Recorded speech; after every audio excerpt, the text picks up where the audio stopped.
Episode 143, Brandie Posey. Brandie Posey is a comedian, podcaster, and record label owner. Her new special, Milk Job, is out now, and her label is Burn This Records. She brings a punk rock DIY ethos to putting out comedy albums, which is beyond a breath of fresh air amidst a crumbling, fascist-friendly industry. We break it down the only way two lefty millennials know how. Please welcome to the show, Brandie Posey. What's up, everybody? First of all, I gotta say thank you so much to everyone in New York City who came out. We had a sold-out show. It was super awesome. It was so cool to see all of you. It was so amazing to go to some of the events I got to go to meet some of the different groups, the New York City Greens, Piace, everyone. It was just so freaking cool. I can't say enough about how amazing those couple days in New York City were. Typical New York City trip. I think I was in town for 3 days, and I think I slept just a small handful of hours because that's the way it should be. Anyway, thank you so much. Next for Anti-Fascist Pasta Night is Edinburgh, baby. We're going to Edinburgh for the Edinburgh Fringe Festival. I will be there the entire month of August. You can get all information at my website, ronplacone.com. I say information and not information and tickets because I am part of the Free Fringe. So there are no tickets. You just show up. Can't wait to see you in Scotland. And Left It Wall is out now, and now you can watch it on YouTube free with ads. It's on a bunch of different platforms. You can buy it on DVD. You can get it on Apple TV. You can get it on Google Play. You can get it on Amazon. You can get it on Xbox. It's out there, but I recommend getting it on Tubi or on YouTube free with ads because it's free that way. You pay for a million subscription services. You don't need to pay for the movie too. Watch it for free. Enjoy it. Let me know what you think. I want to hear your feedback. What did you think of Left It Wall? All right. Enjoy today's episode. Peace. Brandie Posey, how are you? I'm doing great, Ron. Thanks for having me, man. Good to see you. Good to see you. Thanks so much for doing this. And yeah, and so of course. Shortly before we started recording, and this is perfect because I always like to start at the beginning anyway. So I want to get some dirt on your childhood. But yeah. So your full, or I guess your like official birth certificate name is Brandis. Yes. Yeah. My dad could not decide between Brandie and Candace. So he said, let's just do a mashup remix, and which are two very different people as far as I'm concerned, like a Brandie Posey and a Candace Posey, or like, yeah. One works in HR. The other one does this. Right. I feel like one is like strictly an actor. Yes. And one's a stand-up. Yeah. Absolutely. Yeah. So he came up with Brandis, and people would mispronounce it constantly. And like the first day of school, it's the only time I ever heard Brandis growing up was first day of school, checking in with a new teacher, or when I was in trouble. So that was kind of it. Yeah. So I knew I was in trouble whenever I heard Ronald. That was when I knew I was in trouble. Like somebody would only, I would only ever be called Ronald if I was in trouble. So exactly. I got used to like whenever hearing that, like being like, oh man, that's not good. And unless it was like McDonald's, then it's different. But yeah, I will say Ron McDonald is a different guy too. Totally. Like, yeah, that is like Ron McDonald like uses a leaf blower every Sunday morning. Oh, absolutely. Ron McDonald would be the CEO of McDonald's, and Ronald is the clown. Yeah, exactly. It's my weird brother, Ronald. Also, why did your parents name you Ron and Ronald? That is... Yeah, that was laziness on their part. I mean, like your dad, he couldn't. There were two, and he's like, I can't choose. Like Ron and Ronald's dad, they were just. It's got to be one. It's got to be one, no matter how many kids. It's got to be the one. His name's not even Ron, so it's not even like a junior situation. It's just like I just really liked that name and doubled down. You don't know if they're both going to live. So I'm actually, my dad's name is Ron, and I'm not a junior. Oh, really? Yes. So that is a ticket. Whoa. So our middle names are different. Okay. So I am by definition not a junior. And I asked my dad about it once. I'm just like, why didn't you just like make it Ron Jr.? And he goes, well, I wanted you to be your own person.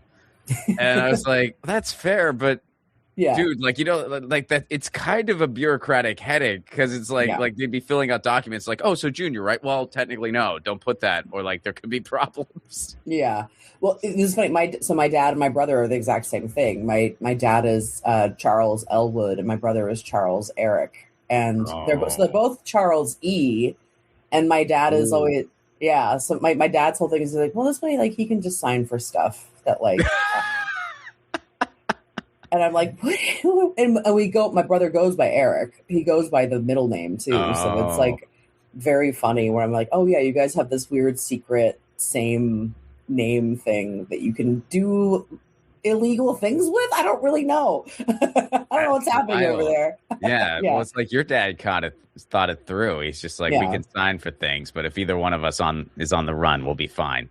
We yeah, got the yeah, different we got the different name going on. yeah. Exactly. So The where are you alias. from? Where are I'm you from from?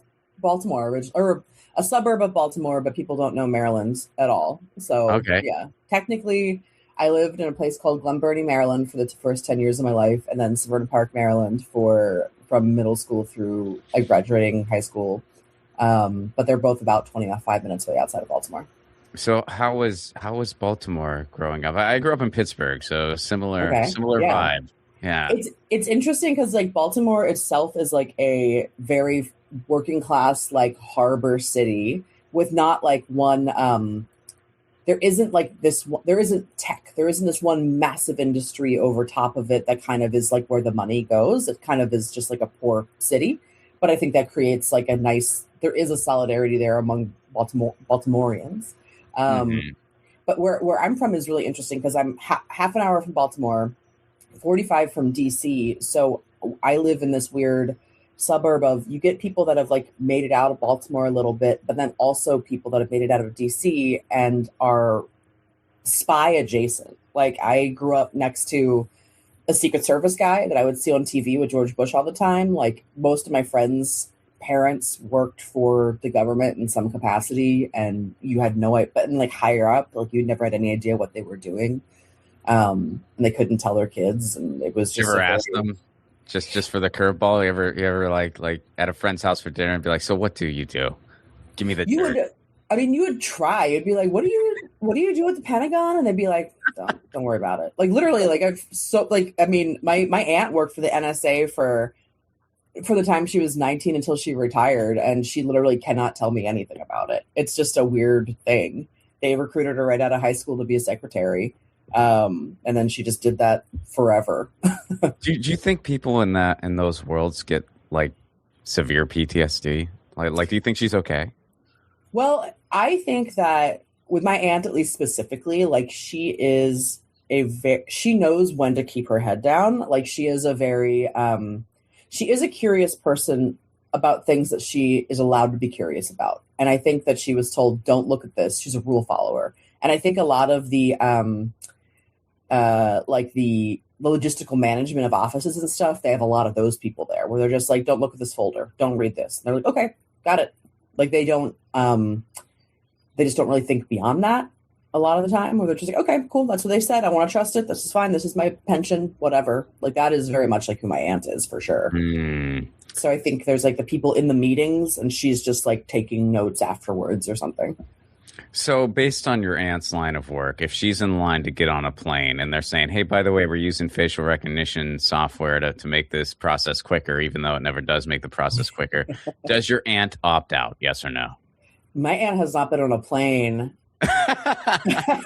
in probably 27 years. All right. All right. Yeah, yeah, yeah. So, I mean, I think she would let it happen because there is an authority telling her that it's okay. Like she Hmm. really believes in authority, but I think she'd be very annoyed by it Sure. and not Yeah. understand it. And then she'd be like, well, I'm never flying again. Like that's what would happen. She'd be like, I broke my streak and now I'm here and bad. Does she not like to fly, or is she just not into traveling, or what? She's not into traveling. She's Oh, very she likes her life. She likes her life, and she's like, it's manageable, it's small. I have my routines with a few things that I do, and I just want to read. Like she just reads all day, honestly. That's like her retirement in a lot of ways. Do you ever wish that could be you? I love to travel, and Yeah. when I meet people who don't, I'm almost like, really? That's kind of Yeah. cool. Like, good for you. Like, do you ever wish that could be you? Especially I these days. do. No, yeah, for It's so sure. I mean, expensive. oh God, yeah, the wanderlust hits hard, and I'm like, I don't want to go into debt though. Yeah, I definitely do sometimes. There are moments where I'm like, man, it would be nice just to kind of be like, um, if I don't mean it in a negative way to say cog in a machine necessarily, but it's like to not need to like forge this like different path. It like feels like it would be nice just to kind of like go with the flow a little bit sometimes. I psychologically to my core cannot though. So it's like, man, if I could have like 30% more of that, it might be nice. But I that feels like such a foreign concept. I don't even know. So, did punk rock kind of come first for you as you were discovering more of the world? And if so, like, were you going to shows in Baltimore, DC, a little bit of both, or A little bit of both. Yeah. okay, Yeah. I remember probably like seventh or eighth grade. We had a place called Record and Tape Traders that was like your local like indie record shop, and you could bring in your CDs or whatever, and like but the guy at ours that was near us, it was like a local chain. He was this guy named, we called him Jesus because he just looked like Jesus, and he loved to pontificate on all of his music picks, and like me and my friends would like walk there and be like, oh, there's like cool older, it's the cool older guy or whatever. And I'm actually like more of a ska kid than a punk kid, honestly. But I mean, there's okay, obviously a Venn diagram there. But like I grew up listening to just all oldies and stuff. And then I remember like getting a Less Than Jake CD in like eighth grade and was like, oh shit, this is yeah, great. And also my brother is he was a BMX racer. And we would like literally spend our summers going all over the country for him to be doing like national races and stuff like that. Like my family owned a BMX track for like 15 years too. oh, wow. Yeah, like I'm steeped deep in the BMX culture. Do you do it at all, or did you? No, No, no, okay. he's my younger brother. He got too good too fast for me to ever want to touch it because I was Oh, like like my brother. injuries or Oh no. He just like was he won like nationals, and like oh, he was like a top ranked, like he has like 8 foot tall trophies and shit from doing it. Like it's like wow. he could have gone to the Olympics if he wanted to, but he like kind of just wanted to step away from that world a little bit at a certain point. But he was like a very like a known racer in that world and had sponsorships and stuff. And that happened like pretty quickly at like 5 or 6. Like he got attention immediately. And I 5 years old. yeah, like when he was starting to ride, like he was winning out of the gate constantly. Like people were like, oh shit, we're racing Eric Posey. Like that we're going to lose. Like that, it was like a very quick thing. And me as like the older sister was like, I'm not going to do it if I can't be as good as him, which I won't be. I'm not going to also do this and be in his shadow. Absolutely not. I'll go do my own shit. I can't imagine. Like, I mean, I honestly do not know a ton about that world, but Mhm. like whenever I think I picture like a dangerous trail or something, and so I can't imagine a 5-year-old doing that. But he was doing it when he was that young. Oh yeah, no, I mean there's Wow. like really young pictures of like, I mean it's not it's not a trail in the woods, that's like mountain biking. Okay. It's like there's like the built out big dirt tracks with like berms and stuff, and you can do jumps off of and everything, Yeah. like, No, which is also scary. I was gonna say that is what I meant. And, yeah, Yeah, that's okay, still yeah, scary to me. yeah. Oh yeah, no, I mean he's my brother's a daredevil. He like fully is. I mean Wow. I am in my own way, but more like not that. But yeah, so we would go around with him every summer basically, and I just would like, getting into my teen years, I was like just sulking and listening to Less Than Jake like in a van for hours. So I would just Hmm. listen to stuff over and over again, and then I found like Real Big Fish shortly thereafter that, and they became my favorite band. Like I've seen both of those guys for more times than I could ever count at this point, but it's easily in the 3 digits, and not like in the beginning of the 3 digits. I love his podcast. Yeah, I Actually, like know. I really I love his podcast, and the person who produces that podcast is a guy named Chris who played in. Did you ever hear Punchline? Yeah. But they were like, I mean, I grew up in Pittsburgh, so Punchline was like the big, like they were like the local band. And then there was another famous punk band too that has a very tragic story that we won't get into. But Punchline was the other one, and they're all decent people. And Chris did this show, and I was told him, I'm like, dude, it's weird because I grew up listening to your guys' band, and even though we're like not that different in age, when somebody is like in their early 20s and you're like still in high school, that's like a different era, you know. And exactly, and I just remember telling him, like, I feel like you've been like entertaining me in some capacity for like most of my life. It's like I grew up with your band, and now I like a podcast that you produce, and I still like your band. And it's like, it's weird. Well, what was it, Losing Streak that you got into first, or which one? Losing Streak was the first one. Yeah. Just the timing of it. Yeah.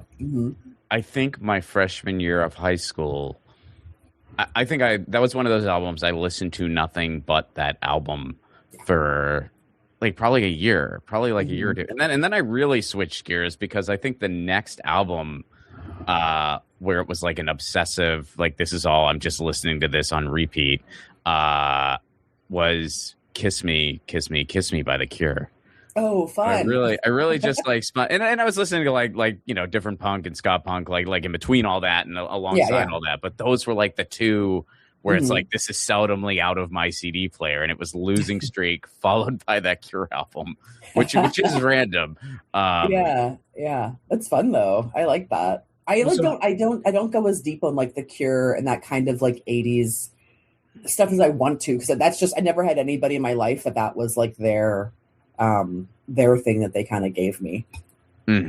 So it was the guy at the record store that gave you the Less Than Jake stuff, and that like took was it all third wave, or did you like start going backwards? I started going back from that point, but I started in third wave. And then I think just like that frenetic energy of third wave when you're in those years is like really like attractive. And then I love seeing music, particularly like ska punk third wave live, because like the experience of like being in like the collective, like dancing like with that group and stuff was like really like such a healing, fun experience for me too. Like I just love that so much. That wave was a special thing. Did you see like Catch 22 when they first when that album broke and I remember those shows because they were out of Jersey. They would play Baltimore, then they would come to Pittsburgh, and I remember there was a point where they probably did that circuit like all year because they would come to Pittsburgh like 3-4 times a year, and everyone would always show up. Like it was a special time, and you could afford to go to shows. Oh, exactly. I mean, I remember the first time that a ticket was like $20, and I was like, "Excuse me." Like stuff was like $8, $9, $10, like whatever. It was great. I mean, I went to college in Philly, and when Catch 22, they were the support act for everybody that came through. So it was like, I mean, I've seen Catch 22 a lot, kind of for that reason, and then love them. Yeah, it's like that kind of frenetic thing that they're a funny band to me because they I always consider them like an MK Ultra band because I feel like when a song starts, it'll like activate a part of your brain that you're like, oh no, I know the lyrics to this. And I wasn't even aware that was still in there, but you're like, oh, I'm like speaking faster than I'm even aware, but I know every word that's happening. Well, you might be onto something because I mean, I still spin that first record and now as an older person, I am still like, I'm a little floored where I'm like, a bunch of high school kids wrote this. Like this dude was in high school and he was like writing music because it's like their music was very like worldly, like there was like a lot going on, and I know that what's the guy's? Is it Call? What's that guy's name? He has like the guy who he founded Catch 22 and now he's in Streetlight Manifesto. Tokay. Is that yes. his name? Yeah. He and he you know, I know he has like a middle like he grew up in like, or not grew up, but he's like from Eastern. Yeah, Thomas is his name. Like he has an interesting background. But it's like still he was like 17 years old So writing young writing that. that Yeah. album that they still play. And it's, Yeah. I don't know, it's kind of wild when I look at like poetry I wrote at that age. I never wanted to see the light of day ever and under any circumstance. No, my guess does not compare, man, at all. Yeah, Catch 22 is psyop. I think that's what we've got to. I think, yeah, unfortunately, that's the conclusion we're at here. It is a Yeah. psyop. It's a weird, like, but then why did he go away to college instead of continue with the band? You think the FBI would have been like, no, you're sticking around? Yeah, it's a good question. Well, Maybe to throw us off the scent. yeah, exactly. I think it's like we got to get you in there to just make people not aware. We can't just keep using you as a super soldier of ska. Well, so when would you say that wave kind of ended? Because like really, I have a strong theory that 9/11 killed the third wave. All right, well, let's hear it. Can't just leave that on the vine. Yeah, well, I mean, because if you think about it, it was going strong until then. 9/11 happens, and then we start getting this like rap rock, just like horrible music started coming out in those early aughts that wasn't joyful. There was a fear and like a breaking of the collective because of that, and like a paranoia among people.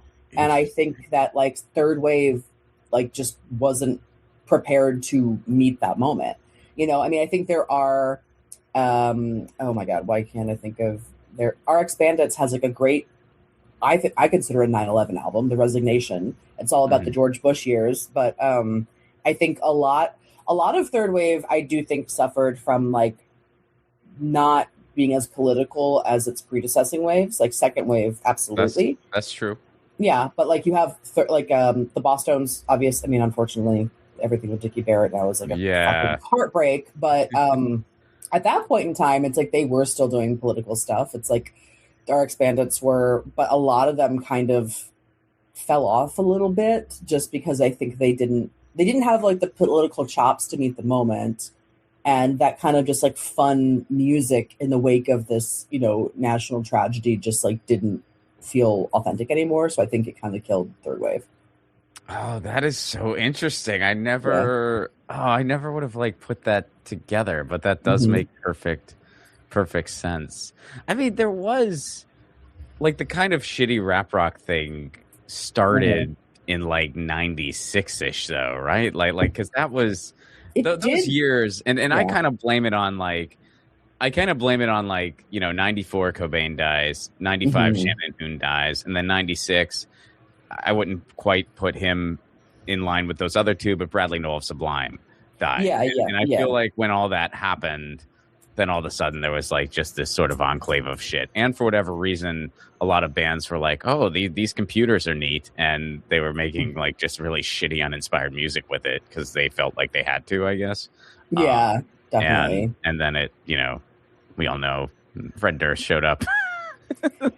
Exactly. And I think that really starts like, I think it was popular before, but then I think that it just really caught fire then. I mean, I was just double checking, and like Linkin Park released a huge album in 2001, POD, like all these kind of like, that kind of just became where like rock music shifted. And like, maybe I'm wrong about like, when did all the Clear Channel stuff really start rearing its ugly head too? I mean, I would say it really came to hard fruition around then because like, you know, 96 was when the law passed that allowed them to do what they did.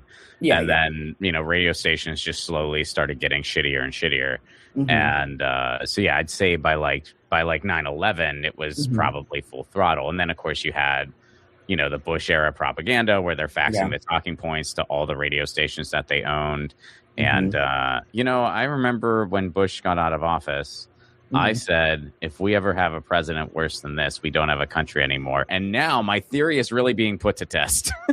It really is. It really is. It's a good question. Do we have a country or a corporation? Good question. I mean, given that A or B option, I think the choice is pretty obvious. Yeah. Those are the only two choices. Yeah. I mean, it's crazy. I was at I had to go to Staples yesterday, and I did not know this, but Party City, which as a company was dissolved, but I guess is owned by the same people as Staples. Now Party City exists as a former shadow of itself in Staples. There were all these signs that were like Party City here, and it was just like a corner next to the printers of balloons and paper plates and stuff. And I was like, God, if this is not like a perfect metaphor for where we're at in fascism, where like you killed the party store and then you put it in the corner of the work store and said you can have a little bit of party as a treat. Oh my God. It's like, this is for HR people. It made me so, because I used to love Party City. Party City as a kid was just like the possibilities, but just seeing it in the corner. And then there's probably a little banner where it's like, have a pizza day instead of raises. Do that. Yes, exactly. I was like, oh, the worst. The Candaces are coming here hard. And the Brandies are terrified. Exactly. So, all right. So getting back to you, so you discover third wave ska and punk music adjacent. When did comedy creep its way into your life? Well, it's like, I always loved like comedy as a concept. Like, I remember seeing, I always loved comedy stuff, but then very specifically, I remember seeing Ace Ventura 2 in the movie theaters, and the moment where Jim Carrey comes out of the rhino's butt was like the funniest thing that I had ever seen in my life to that point. And my like Latin Mass Catholic grandmother took me to see that movie, and she was so horrified. It made it even funnier.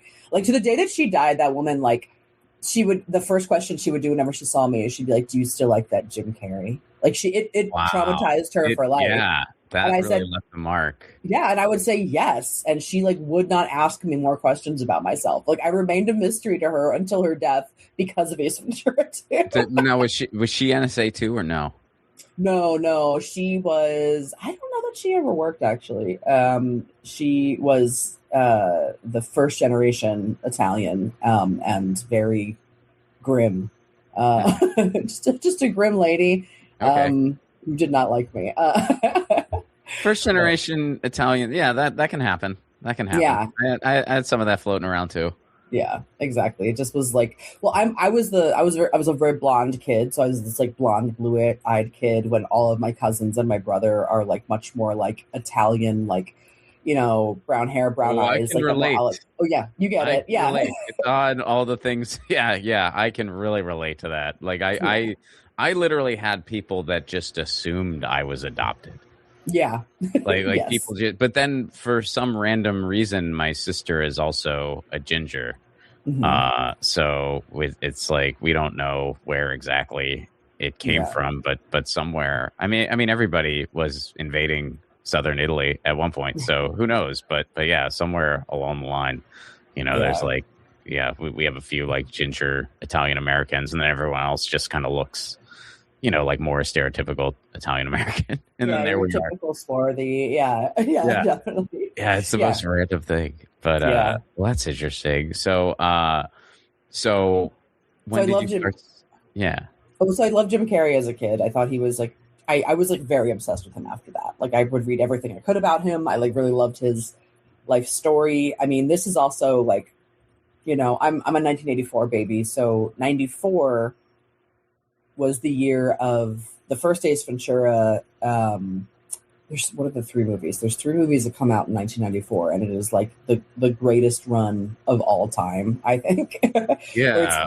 It's like Ace Ventura. Hold on. Was Dumb and Dumber 94 too? I think it is. Okay. I think it's Ace Ventura, Dumb and Dumber, and like The Mask or something. Oh, I love The Mask. Yeah, me too. That was an underrated movie. That was a really cool movie that kind of went under the radar because it wasn't as like, it wasn't as slapsticky as some of the other stuff he was doing at the time, I guess, and so it didn't receive as much attention, I felt like. But I thought that was a really cool movie.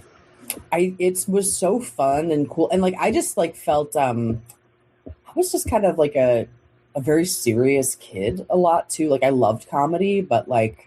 Yeah. Oh, hold on. Here it is. Oh, yeah. Ace Ventura. Yeah, Ace Ventura, The Mask, and Dumb and Dumber, all in 1994. Wow. Yeah. Busy year for Jim Carrey. That's amazing.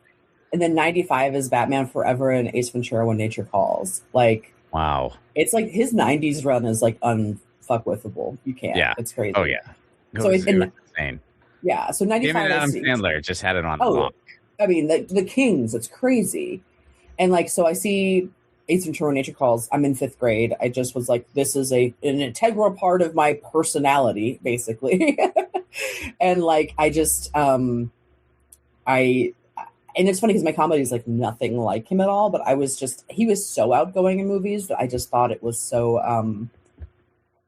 I just loved what a chaos gremlin he was. And then when I find like punk and stuff later, and you're like, oh, this is like some weird version of this too, this like flailing id on stage, that I really loved. And I wasn't like a huge stand-up fan, honestly, for most of my childhood. It wasn't really until I moved out here, like after college, because like at that time, when I was a kid, I loved like the Dana Carvey special, like the Chop and Broccoli special. I was like, oh, like that honestly is like maybe one of the most influential comedy specials in my life. And I think it does not get enough cred from the millennials, because I'm like, we all watched it. We all fucking know Chop and Broccoli, you know. But I didn't know a lot of other stand up really. But then the stand up that was on TV at that time was like very kind of bro-y, like backwards baseball cap, like not anything that I was attracted to whatsoever. So I wanted to be a comedy writer. I was like, I want to work in this world somehow. And I love it. Like I was always, whenever we had presentations in school, I always would write like a sketch, or like I was very obsessed with SNL.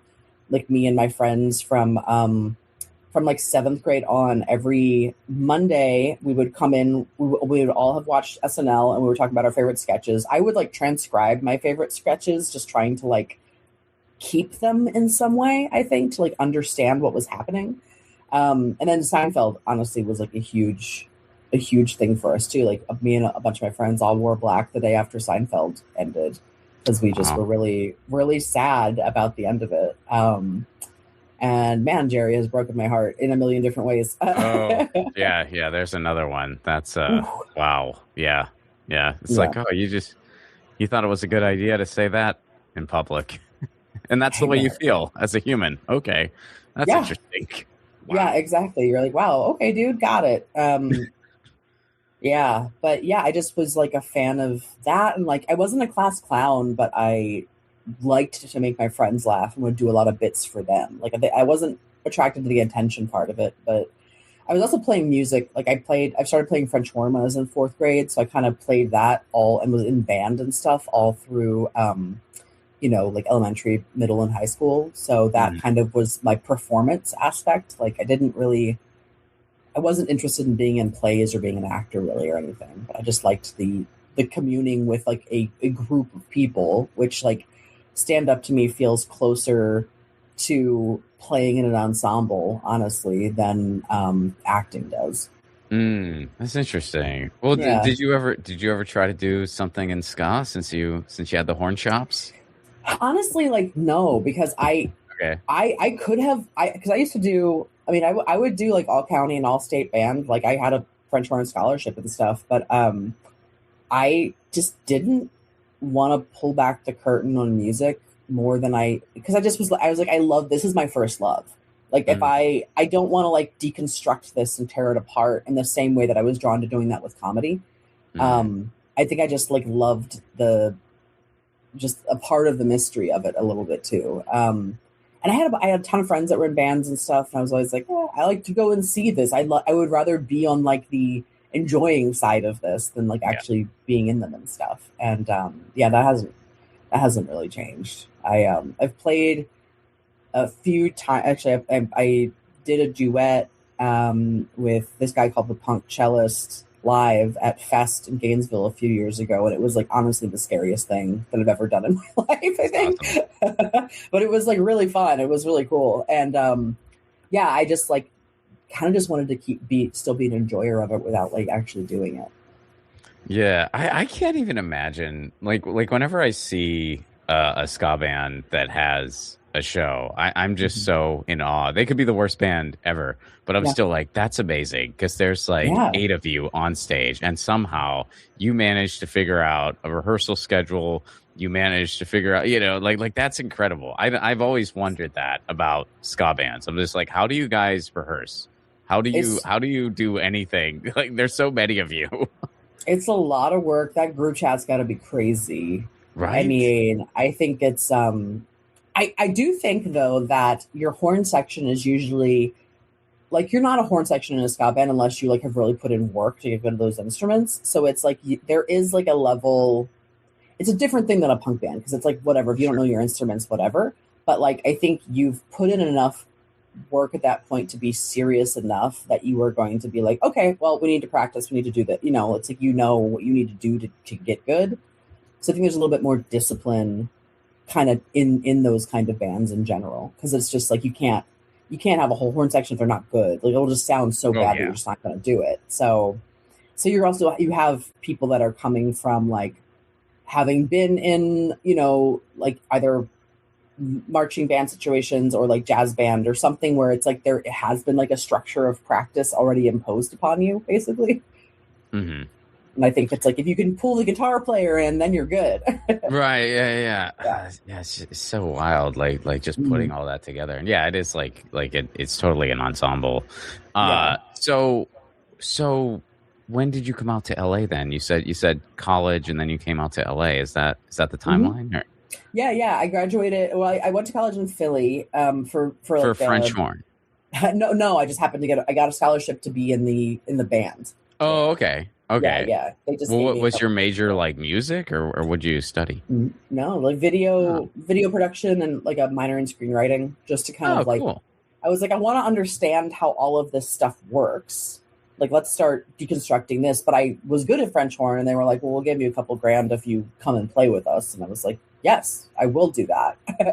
So I did that. I did that also, but then I was like in classes and stuff for like film and the bedevilment of a lot of my teachers was they'd be like, we're making short films, and I'd be like, cool, a sketch, and I'd be like, short films, and I'd be like, a funny sketch, that's what we're making.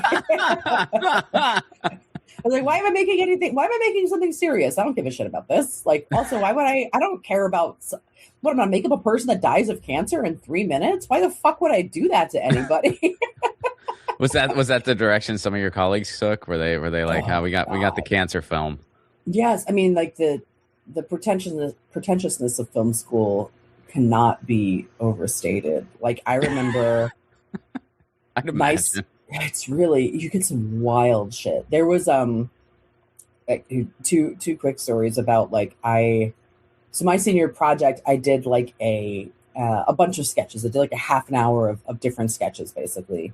And in one of them, I did like a making fun of a short film, and it was called Le Film 57, and it was shot all in like black and white 8mm, and it was like this woman in like a corset and a mask in a field, just like being like, I'm looking for my childhood, and then like my friend dressed as like this white guy dressed as a Native American just showed up with a giant goose and was like, your childhood is a goose. And then the three of them just did cocaine together. Like it was just like this very dumb, crazy. It was very silly. I love it. And then it's all subtitled in English, but then the voiceover that I dubbed in was just me saying just like Pepe le Pew et un baguette. It was just like random French words. It held up pretty well. So the senior show, and I haven't seen most people's projects. One of the girls I went to school with literally made a meditation on her childhood where she is in a field looking at photos of herself as a child. And I didn't even know about that when I made my thing. And I was like, God damn, I'm not an asshole, I promise. But it just like, it was like, I'm making fun of the thing that you did. It's so, what are you doing? And I called the whole thing Special Delivery Coke Box because there was like a guy in one of the class before me that had written his senior film was about a guy that was an agoraphobe that somebody accidentally delivered a box of cocaine to his house. And that's a funny premise. Yeah, it's a funny premise, but it was not funny. It was like a very serious, like him becoming an addict. And it was very Darren Aronofsky was like the guy in 2002. You know what I mean? So it's like, it was a very Darren Aronofsky ripoff thing. So then I named my series of sketches Special Delivery Coke Box, was like, because like his film cracked me up so bad. So wait, where'd Yeah, you go? What was the institution? Drexel Oh, you University. went to Drexel. Okay, Yeah, yeah, yeah. cool. Mhm. So Yeah. how was you didn't think to stay in Philly? Like you were like, it's time to go to the West Coast. Well, so Drexel has a thing built into its junior year where you go do a 6 month internship. And Mm-hmm. then it's very easy to stay in Philly and work at QVC or something. But like me and five other people in my class, we got an apartment in Valley Village and found internships out here. So we moved out for 6 months. And I worked for Ghost House Pictures, which is Rob Tappert, who is the producing partner on all the Evil Dead movies with Sam Raimi. And I worked for him, and then I worked for Anonymous Content, mostly because I loved Eternal Sunshine of the Spotless Mind. I was like, let me work here. So I interned for both of them for 6 months, and then knowing the whole time that I was going back to school, because I was like, I'm going to graduate after. So it was a nice like safety net to be like, I'm moving to LA for 6 months. If I hate it, I know I'm going back. No worries. But when I was out here, I took Improv 101 because UCB had just opened. And that was like scary in a way that I'd never performed really. But I was like, okay, this is like interesting. And I started seeing those like at that time you could pay $5 and you could see like Paul F. Tompkins and Maria Bamford and Patton on a lineup out of nowhere. Mm-hmm. And then I went back for my senior year, and I took sketch class in New York at UCB in New York. And I would take a train up once a week and just go up and take a sketch class on whatever day, Wednesday or whatever. And I moved my schedule around, so it was the only thing I had to do. And then I'd kind of like walk around New York a little bit too. Like I had a couple friends that lived up there, so I'd like be like, all right, well, let's see whatever. And I just like wasn't. Is Pittsburgh like this, where like you have like all right, New York, fucking take it easy. That is like that's the Baltimore attitude. So it's a little Sure. bit. It was hard to ever drop that fully because I was like, all right, I get what's happening here, but like fucking whatever. I feel like there's less of that in Pittsburgh because Yeah. it's less coastal than any of those Okay. other places. Like Pittsburgh is sort of more Midwest. Yeah, You that's know, true. like Pittsburgh and Philly are 5 hours apart. A lot of it, well, I know you know that because you're Yeah, from yeah. Oh that yeah. way, but a lot of people that aren't from out that way don't. I mean, I still get that out here in LA. It's like, oh yeah, I have a friend in Philly. You might know him. Like, yeah, I'm sure. Yeah. We probably went to the same high school. Yeah, yeah, exactly. but That's yeah, funny. so yeah, there's not as much of that. So let's talk about the label. What made you Yeah. want to start a record label? Yeah, I like so the label's called Burn This Records. I started it in 2023, but I honestly had been thinking about it for a long time before that. I put out my first album in 2016, and I had only been doing comedy honestly for maybe like 7 years at that point or something, but it was like it was ready. My mom had passed away a few years before that, and I had some jokes about that I was like, I'm really proud of these. I need to record them, and then I need to let them go.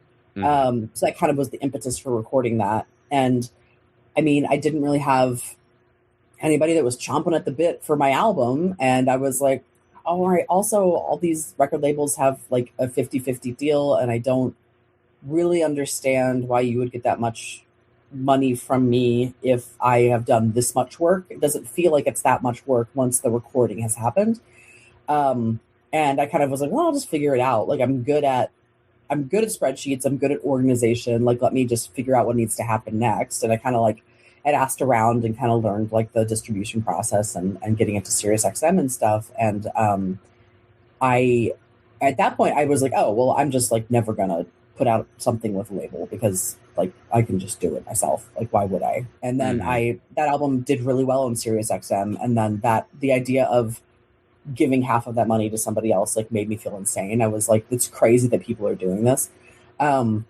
I do think now that I've like run a label for a few years, there are certain labels that I think that deal makes sense for because they are investing a lot of that money back into their labels. Hmm. Like I love Law Medicine. I think they're awesome. They are like paying for a PR person. They are like putting money into doing your stuff on the upfront. So that it does make sense to a certain degree with certain things. Like I do think a lot of them are very predatory, though. So I kind of like had this idea in my head, and I talked to a lot of people about just like, oh, this is what you need to do if you're going to self-release. Like I walked a lot of people through the process, and then in 2022, there was like this massive lawsuit that was brought by the 800-pound gorilla people through a subsidiary against SiriusXM, and that basically got a lot of their people pulled offline. That's a whole conversation to have separately, but because of that, SiriusXM stopped taking self-submitted stuff, and I was like, all right, well, what do I need? Okay, now it's time. I'd always thought about being a label because I'd just been giving this information to people the whole time. And then I was like, well, I'm not going to do that till I'm in my 40s. Like, I'm focused on my career. Like, but I do want to think about like, well, what is like a legacy thing when I want to not necessarily be on the road quite as much, or like, hopefully I'm at a different point in my career. Like I also get like satisfaction from being able to like lift up other people that I've met along the way. Cause it's like, I tour around the country. I do so many indie shows and stuff. And I meet so many great people that the coasts don't know anything about, that are like the pillars of their own independent stand-up scenes. And I think that like having a healthy middle class in comedy is so important to like us, our art form as ecosystem. And the industry doesn't care about that. They only care about like who they're picking at the top. And then that is, it just doesn't, you're eventually going to just like destroy the whole infrastructure of comedy by like not letting people make a living. You know, it's Right. happening in all sorts of industries. So I was like, all right, well, people that I know and love can't even submit their stuff anymore. It's time. I knew I was going to record something again soon. And I was like, well, I need a label for me anyway. And then I've been talking to a bunch of people that I know are getting ready to do the same thing. And like, I would love to be under a banner with them and like aligned with them. And fuck it, I guess I'm the person to do it. And like, I just kind of have always been that person a little bit. I've just been like, all right, I'll start the thing. If it doesn't exist, I'll start the thing.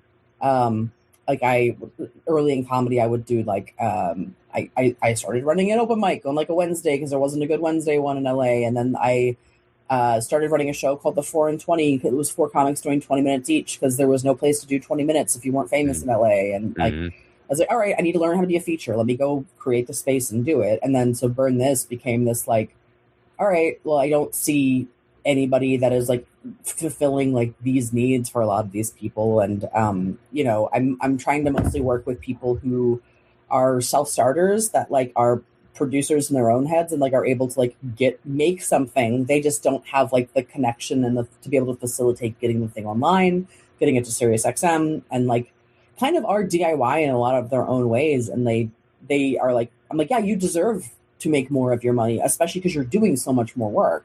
So I do like an 80-20 split, which is like, you know, I need to cover certain costs and things and my labor is worth something. But it is like, you know, just trying to put as much money into some people's pockets around the country. Cause I'm like, even I can get you making an extra like couple $100 a month on SiriusXM, maybe you're able to drop one of the side hustles that you have to do. You know, I mean, it's there used to be a different conversation in comedy, I think, where it was like, if you're not doing comedy 100%, you're not a real comic, grind culture, blah. And I've always thought it was so unrealistic and classist because there's so many people that are just like, I just have to do all these things to make a living. And I wish there was more space to be creative, but I'm just trying to stay above water, but I still am going to do my art. And it's like, if I can help you maybe get some stuff picked up online and like get a little bit more money in your pocket, get an album out that might help you get like booked more places in your area, like that maybe helps you get a little bit more established in where you're at. And that's like who I'm trying to align the label with. It's like just being like, no, I'm not doing things the way that Hollywood is, looking at influencer numbers. Are you good at what you do? Are you like able to pull it together? Are you a decent person? Then yeah, that's who I want to align with. That's who I wish was being lifted up. That's awesome. Yeah, no, it's amazing, and I've heard nothing but amazing things about everything you're doing, and especially the label. Like everyone I know who has worked with you, like they have nothing but good things to say. Some of them have actually been on this show, and so it's all love what you. But you never, so you were never into like the Discord, like you never got into like like Minor Threat or any of that?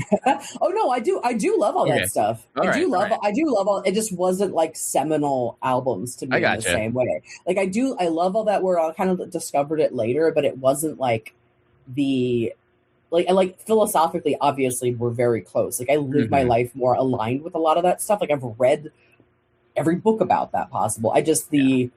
It just wasn't, it didn't hit me in that like early teen time really in the same way. So it's like more like an intellectual love for than like a song comes on and my heart rate goes up type of thing. I feel you. Yeah, Yeah. I think that's a similar thing to me. I mean, I love the music. Like I discovered like Imikai's Teen Idols Hmm. band, like pre Minor Threat. That was like one of the first punky piece Yeah, I ever got, and it totally. just changed my freaking life. And so I do love all the music too. But yeah, it's also more the aesthetic. I remember one time Mhm. I was in DC with my family, and I was fairly young. Like I was maybe Yeah.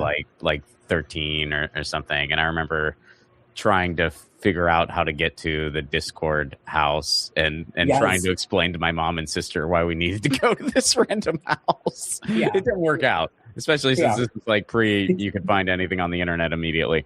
So Yeah. Yeah. well, let's bring it back to you in closing then. So Yeah. coming full circle, tell me about the new album slash special.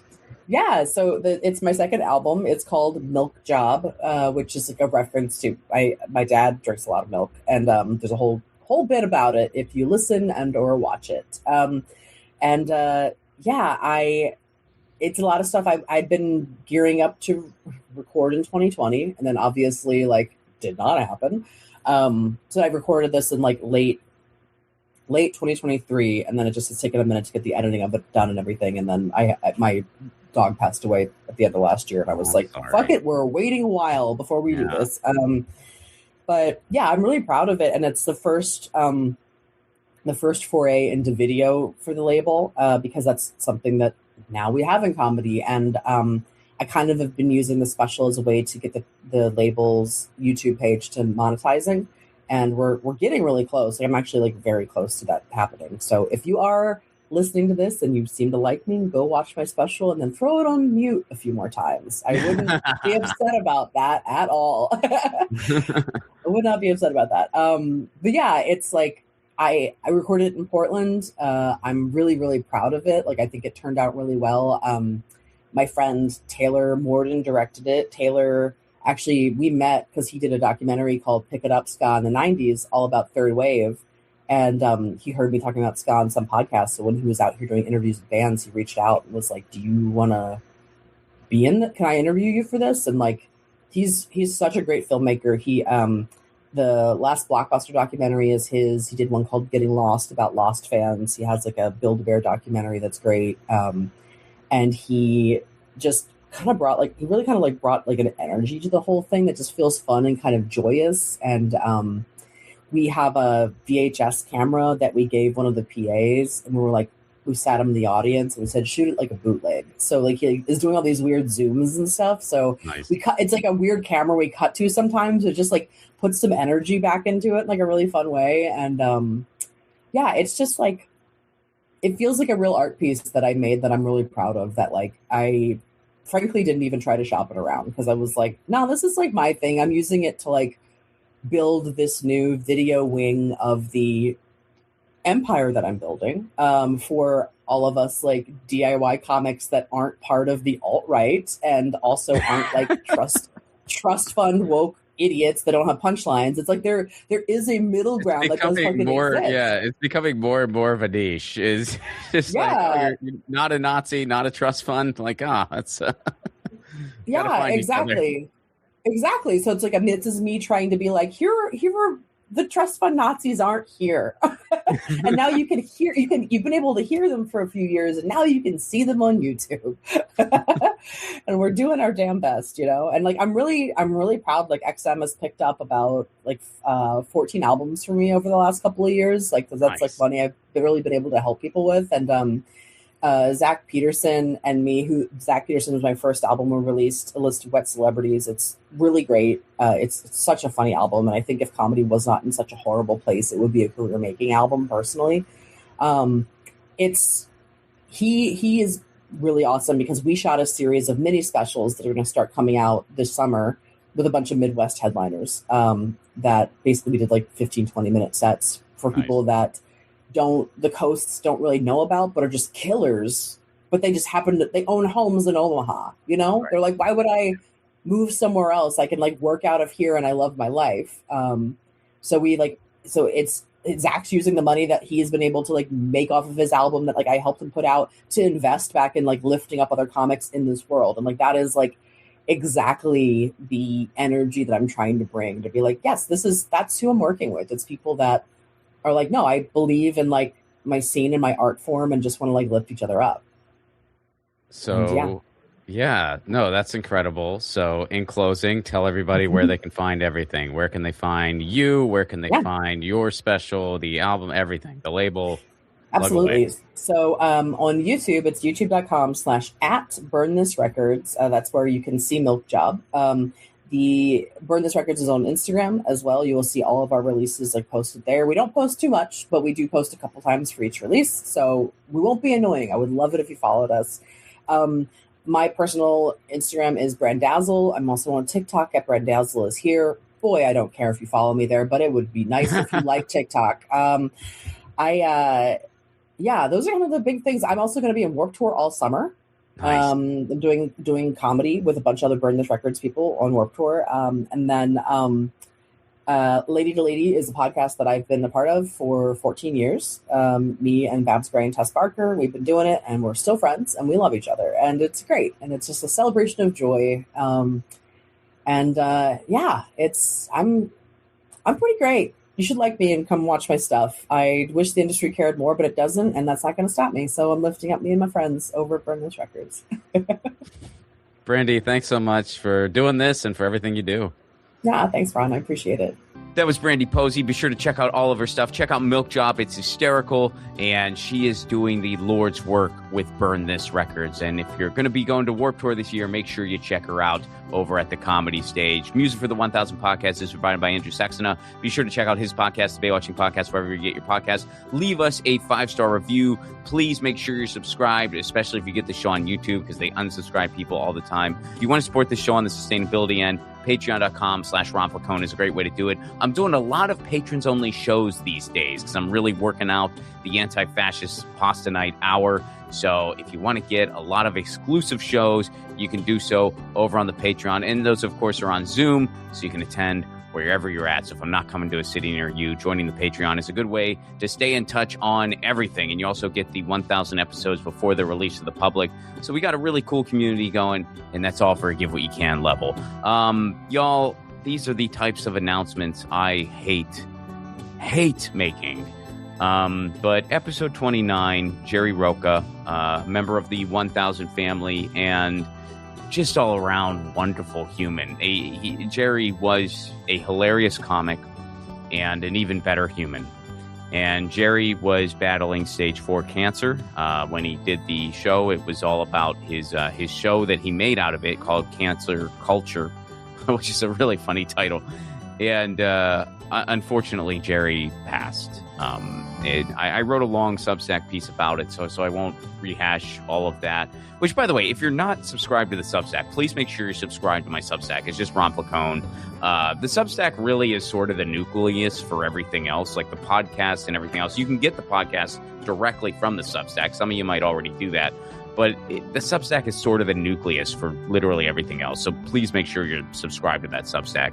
But, yeah, Jerry, it's... again, I won't rehash it all here because I wrote that longer piece about it, but rest in peace, Jerry.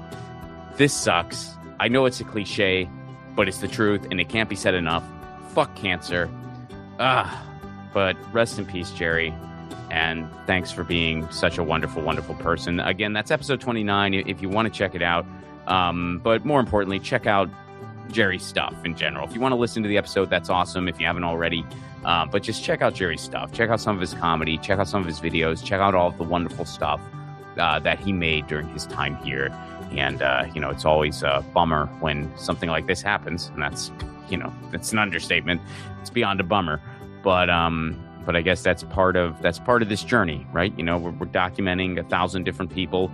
And, it's kind of crazy to think about. But over the course of this time, not everybody is going to still be with us. There's a lot of mortality elements going on in this show. I don't think I realized the magnitude of it when I decided to start this thing. I don't think it hit me that it's like, oh yeah, this is a project that's going to take a couple decades, and the interviews are one and done. So it really is. I don't know. At times it's almost overwhelming in a good way, not in a bad way. But yeah. All right. Thank you all for being here. We'll be back next week. Peace.